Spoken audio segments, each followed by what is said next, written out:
साबिक वजीर आजम और पीपल्स पार्टी के बानी चेयरमैन जुल्फिकार अली भुट्टो की 40वीं बरसी आज मनाई जा रही है। गढ़ी खुदाबख्श में पीपल्स पार्टी के जलसे की तैयारियां मुकम्मल कर ली गई हैं। साबिक सदर आसिफ अली जरदारी, बिलावल भुट्टो जरदारी और दीगर रहनुमा कारकुनान से खिताब करेंगे। कारकुन काफिलों की शक्ल में गढ़ी खुदाबख्श पहुंच रहे हैं, जहां मरकजी जलसे का एहतमाम किया गया है। इससे पहले नोडेरो हाउस में पीपल्स पार्टी की मरकजी मजलिस आमला का इजलास हुआ। आसिफ अली जरदारी ने शहीद जुल्फिकार अली भुट्टो को खिराज अकीदत पेश किया। इजलास में महंगाई, बेरोजगारी और मईशत की खराब होती हालत पर तशवीश का इजहार किया गया। शहीद जुल्फिकार अली भुट्टो की बरसी के मौके पर नोडेरो हाउस में पीपल्स पार्टी के मरकजी मजलिस आमला का इजलास चेयरमैन बिलावल भुट्टो जरदारी और आसिफ अली जरदारी की सदारत में हुआ।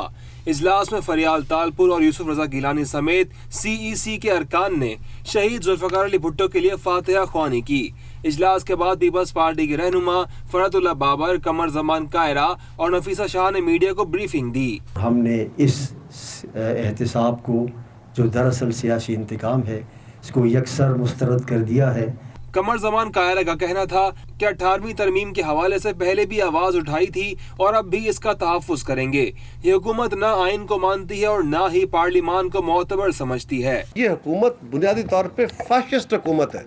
ये ना आइन को मानती है, ना पार्लिमान को मोतबर समझती है, इसलिए वज़ीर आज़म वहाँ नहीं आते। मीडिया से गुफ्तगू में नफीसा शाह ने कहा कि वक्त आ गया है कि तहरीक इंसाफ की नाकिस पॉलिसियों को अवाम के सामने लाया जाए। इजलास में बेनज़ीर इनकम सपोर्ट कार्ड का नाम तब्दील करने की मजम्मत की गई और तजवीज़ पेश की गई कि कारवान भुट्टो पूरे मुल्क में लेकर जाया जाए। आपको बताएं, वजीर आजम इमरान खान आज वफाकी उर्दू यूनिवर्सिटी हैदराबाद का संगे बुनियाद रखेंगे। तकरीब इस्लामाबाद में होगी। तहरीक इंसाफ और MQM पाकिस्तान की क़यादत को तकरीब के दावतनामे जारी। इमरान खान तकरीब से खिताब भी करेंगे।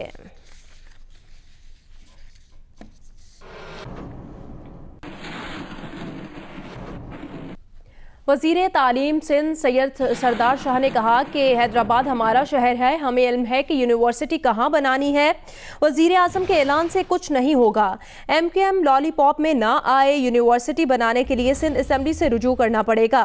वज़ीर आज़म को तरीक़ाकार ही नहीं पता। वज़ीर तालीम सरदार शाह हैदराबाद में मीडिया से गुफ्तगू कर रहे थे।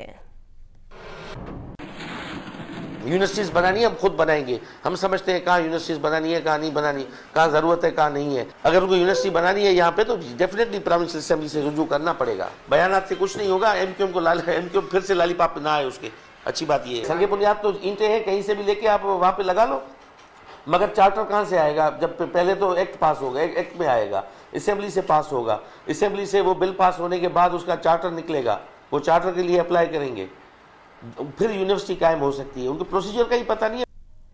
पेशावर में PTI के बस मंसूबे में फिर नाकिस मंसूबाबंदी, गफलत और खामियां सामने आ गईं। सूबाई हुकूमत की अपनी मुआयना टीम की रिपोर्ट में मंसूबे में जिम्मेदारों का तयन करके एहतसाब की सिफारिश की गई है।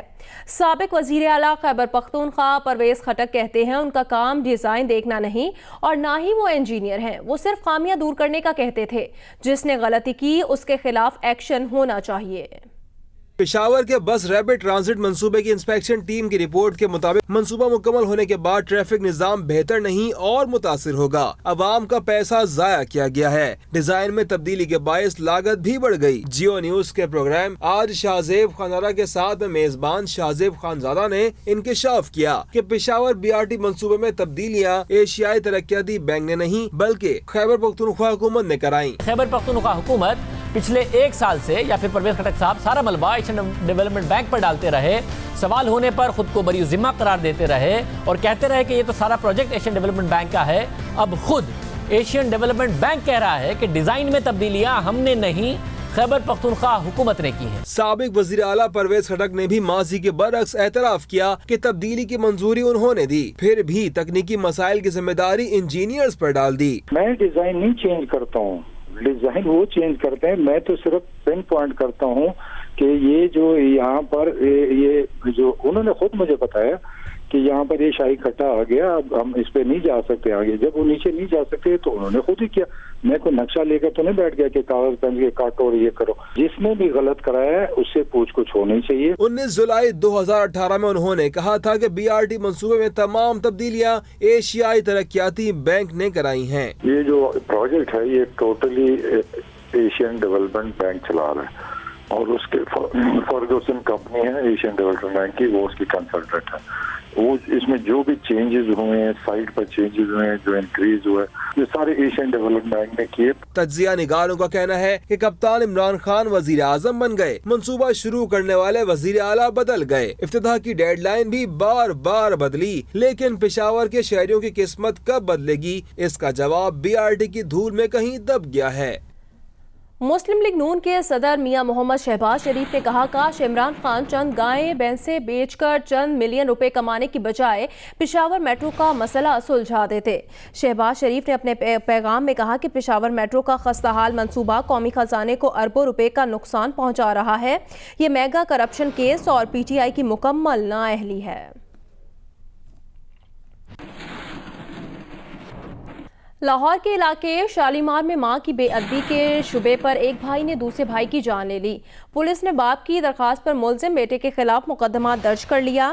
پولیس کے مطابق شیلر چوک باغبان پورہ میں محکمہ تعلیم کے ریٹائرڈ ملازم غلام نبی کے 2 بیٹے حماد اور حامد گھر میں سوئے ہوئے تھے. غلام نبی کی اہلیہ کی طبیعت اچانک ناساز ہو گئی. انہوں نے بیٹے حامد کو اٹھایا کہ ماں کی حالت دیکھو. اسی دوران حماد بھی اٹھایا اور سمجھا کہ حامد نے ماں سے بدتمیزی کی ہے. یہی سوچ کر اس نے فائرنگ کر کے حامد کو قتل کر دیا. ملزم کو گرفتار کر لیا گیا.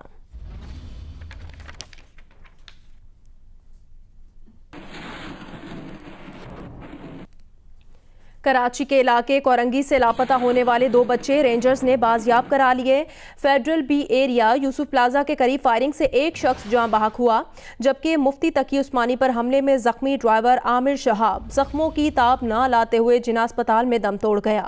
اورنگی ٹاؤن حق باہو چوک کے قریب چھری کے وار سے ایک شخص جاں بحق ہو گیا.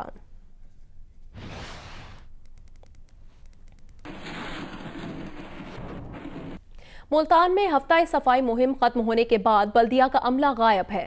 شہر کے مختلف علاقوں میں ایک بار پھر کوڑا کرکٹ جمع ہو گیا ہے جسے اٹھانے والا کوئی نہیں. مزید بتائیں گے عمران چودھری. جی ضلع انتظامیہ کی جانب سے ملتان میں ہفتہ صفائی مہم کا اختتام ہو گیا ہے. اس مہم کے اختتام ہوتے ہی شہر کے مختلف علاقوں میں دوبارہ سے کوڑا کرکٹ نظر آنے لگ گیا ہے. شہریوں کا کہنا ہے کہ ہفتہ صفائی مہم کے دوران عملہ صفائی سڑکوں پر گلی محلوں میں نظر آ رہا تھا اور وہ صفائی بھی کر رہا تھا, لیکن جیسے ہی یہ ہفتہ ختم ہوا ہے صفائی کا عملہ جو ہے وہ بھی غائب ہو گیا, جس کے بعد ملتان کے مختلف علاقے گراس منڈی, پرانا شجاع آباد روڈ, اندرون شہر, ذکریہ ٹاؤن اور نقشبند کالونی کے علاقوں میں دوبارہ جو ہے وہ کوڑا کرکٹ کا ڈھیر لگ گیا ہے. IGFC Balochistan major general Fayyaz Hussain Shah کا کہنا ہے بلوچستان اب پرامن ہو چکا ہے. اب نوجوانوں کی صلاحیتوں اور پشتون بلوچ قبائلی ثقافت کو اجاگر کرنے اور کھیل کود کا دور ہوگا. وہ چمن میں پاک فوج کے زیر اہتمام پاکستان یوتھ سپورٹس فیسٹیول کی رنگا رنگ اختتامی تقریب سے خطاب کر رہے تھے. میجر جنرل فیاض حسین شاہ کا کہنا تھا فیسٹیول میں عوام کا جوش و خروش اس بات کا ثبوت ہے کہ بلوچستان کے غیور عوام ملک دشمن عناصر کے خلاف سینہ سپر ہیں. ہم نے دنیا کو دکھایا ہے کہ ہمارے نوجوان باصلاحیت اور محب وطن ہیں. ملک کی ترقی کے لیے کسی قسم کی قربانی سے گریز نہیں کریں گے. مسلم لیگ نون کے رکن قومی اسمبلی رانا ثناء اللہ نے کہا اگر وزیر اعظم عمران خان نے منفی اور نفرت انگیز رویہ نہ چھوڑا تو اپوزیشن مل کر وزیر اعظم کو ناپسندیدہ شخصیت قرار دینے کا اعلان کر دے گی. انہوں نے یہ بات جیو نیوز کے پروگرام کیپٹل ٹاک میں گفتگو کرتے ہوئے کہی. فواد چودھری صاحب جس طرح سے یہ طنزاً یہ بات کہہ رہے ہیں کہ جی وہ دیکھیں جی کیوں ملنا چاہتے ہیں, ہم تو نہیں ملنا چاہتے. اپوزیشن جو ہے وہ اس بات کو ڈسکس کر رہی ہے. اگر یہی منفی اور نفرت پہ مبنی رویہ رہا وزیر اعظم پاکستان کا تو اپوزیشن جو ہے وہ ود کنسنسس انہیں ناپسندیدہ شخصیت کے طور پہ جو ہے وہ ڈکلیئر کرے گی. एशियाई तरक्याती बैंक का कहना है रवां साल पाकिस्तान की तरक्की की शरह 3.9% रहेगी, जबकि अगले साल ये शरह मजीद कम होकर 3.6% रह जाएगी, जो खित्ते के मुमालिक में सबसे कम शरह नमू होगी। ADB की तरफ से जारी करदा एलामिये के मुताबिक रवां बरस भारत में तरक्की की शरह 7.2% रहेगी, जो अगले साल 7.3% हो जाएगी, जबकि चीन में रवां साल तरक्की की शरह 6.3% रहेगी, जो अगले साल कम होकर 6.1% हो जाएगी।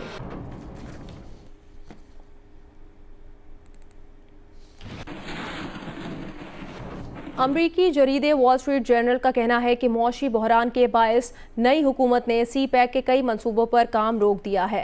रिपोर्ट के मुताबिक वज़ीर आज़म इमरान खान अपनी तरजीहात पर चीन के साथ ताल्लुकात चाहते हैं, जिसमें खासकर सेहत और तालीम के शोबों में तरक्की के लिए कर्ज की बजाय इमदाद का हुसूल शामिल है। रिपोर्ट के मुताबिक पाकिस्तानी हुकाम का कहना है कि चीन के साथ इमदादी प्रोग्राम के एक मुआहदे पर रवां माह दस्तखत किए जाएंगे, जिसके तहत मरहले में 40 से 50 करोड़ डॉलर तक इमदाद की मंजूरी दी जाएगी। चीनी माहिरीन ने ज़रूरियात का जायजा लेने के लिए पाकिस्तान का दौरा किया था। रिपोर्ट के मुताबिक हुकूमत का शिकवा है कि गवादर में जिस रफ्तार से काम होना चाहिए था वो नहीं किया गया।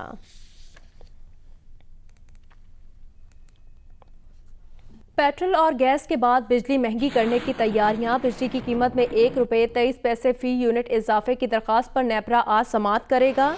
नेपरा का कहना है कि बिजली की कीमत में इजाफे की दरख्वास्त फरवरी की फ्यूल एडजस्टमेंट की मद में की गई है। बिजली महंगी करने की दरख्वास्त के इलेक्ट्रिक के सिवा तमाम बिजली कंपनीज के लिए है।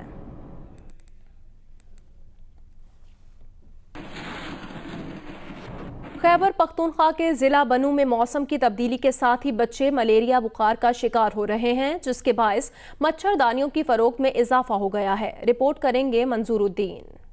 जी, बनू में मौसम की तब्दीली के साथ बच्चे मलेरिया बुखार का शिकार होने लगे हैं। बड़ी वजह पहले सरकारी अस्पतालों में मलेरिया से बचाव के लिए मच्छरदानियाँ दी जाती थी, मगर इस मरतबा अभी तक मच्छरदानियाँ नहीं दी गई। मच्छरदानियाँ जो बाजार में फ़रोख्त हो रही हैं, जो 700 से लेकर 1200 रुपए तक फ़रोख्त की जा रही हैं, गरीब इंसान की पहुंच से दूर हैं। दूसरी तरफ जगह जगह गंदगी के ढेर भी हैं और खड़े पानी की वजह से मच्छरों में अफजाइश नस्ल भी हो रही है। गर्मी का आगाज होते ही गुजरांवाला शहर में जगह जगह गन्ने के जूस के ठेले लग गए हैं, जहां शहरी गन्ने का मज़ेदार और ताज़ा रस पीकर खूब लुत्फ उठाते हैं। मज़ीद बताएंगे राना अंसर। जी, गर्मी आती है तो साथ अपने मज़े के मशरूब भी लाती है। मैं इस वक्त मॉडल टाउन में एक ऐसे ठेले पर मौजूद हूँ जहाँ गन्ने का ताज़ा रस जो है वो तैयार किया जा रहा है। दुकानदार गन्ने का ताज़ा रस निकाल कर उसे नमक और लेमन के साथ सर्व कर रहा है, जिसे शहरी भी खूब मज़े लेकर पी रहे हैं। रस पीने वाले नौजवान मेरे साथ इस वक्त मौजूद हैं, उनसे बात भी करते हैं। ये गन्ने का रस है, गर्मियों का खास तोहफा है। मशरूब तो और भी हैं, लेकिन जो गन्ने का रस है उसका अपना ही मज़ा, बड़ा टेस्ट आ रहा है, बड़ा मज़ा आ रहा है। Hi, I'm Mohammad Junaid. Thanks for watching Geo News. For more videos and updates, don't forget to click the subscribe button. Keep watching Geo News.